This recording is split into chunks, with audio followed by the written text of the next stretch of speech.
ভয় না পাওয়া, হার না মানা এক সাহসী শাসক হিসেবে পরিচিত রাশিয়ার প্রেসিডেন্ট ভ্লাদিমির পুতিন। তার অকুতোভয় পদক্ষেপ ও বলিষ্ঠ কণ্ঠের খ্যাতি রয়েছে বিশ্বজুড়ে।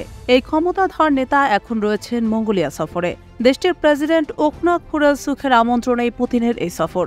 আন্তর্জাতিক অপরাধ আদালত আইসিসির জারি করা গ্রেপ্তারি পরোয়ানা নামক শনি মাথায় নিয়েই তিনি আইসিসিভুক্ত উক্ত দেশটিতে সফর করেছেন। গত বছর গ্রেপ্তারি পরোয়ানা জারির পর এবারই প্রথম আইসিসির কোনো সদস্য দেশে সফর করতে গেলেন রুশ প্রেসিডেন্ট। ফলে সাধারণ এই সফরই এখন বিশ্বব্যাপী বিশেষ আলোচনার কেন্দ্রবিন্দু হয়ে উঠেছে।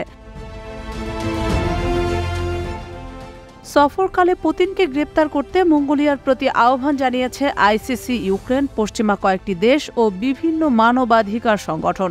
এরপরও মঙ্গোলিয়ার রাজধানী উলানবাটরে পৌঁছালে পুতিনকে উষ্ণ অভ্যর্থনা জানানো হয়। মূলত রোম চুক্তি অনুযায়ী যাদের বিরুদ্ধে গ্রেপ্তারি পরোয়ানা জারি করা হয়েছে তারা আইসিসির সদস্য যে কোনো রাষ্ট্রে পা রাখলে গ্রেপ্তারের শঙ্কা রয়েছে। তবে আদালত কোনো দেশকে এ বিষয়ে চাপ প্রয়োগ করতে পারে না, যার প্রেক্ষিতে মঙ্গোলিয়ায় পা রাখার পর পুতিন গ্রেপ্তার হতে পারেন কিনা তা নিয়ে চলছে জল্পনা কল্পনা। তবে উল্লেখযোগ্য বিষয় হল, এই গ্রেপ্তারি পরোয়ানা নিয়ে চুল পরিমাণও মাথা ঘামাচ্ছে না রাশিয়া। ক্রেমলিন মুখপাত্র দিমিত্রি পেসকভ বলেছেন, চিন্তার কিছু নেই, মঙ্গোলিয়ার বন্ধুদের সঙ্গে আমাদের চমৎকার আলোচনা হয়েছে। উল্লেখ্য যে ইউক্রেনে 2022 সালে যুদ্ধ শুরু করে রাশিয়া। এরপর দেশটি থেকে শিশুদের বেআইনিভাবে রাশিয়ায় সরিয়ে নেওয়া ঠেকাতে ব্যর্থ হওয়ার অভিযোগে রুশ প্রেসিডেন্ট পুতিনের বিরুদ্ধে 2023 সালে গ্রেপ্তারি পরোয়ানা জারি করে আইসিসি। এ পরিস্থিতিতে পুতিনের মঙ্গোলিয়া সফর নিয়ে ক্ষোভ প্রকাশ করে কিয়েভ জানিয়েছে, যদি বিমানবন্দরে নামার পর মঙ্গোলিয়ার কর্তৃপক্ষ পুতিনকে গ্রেপ্তার না করে তাহলে পুতিনের যুদ্ধাপরাধের দায় মঙ্গোলিয়াকেও নিতে হবে।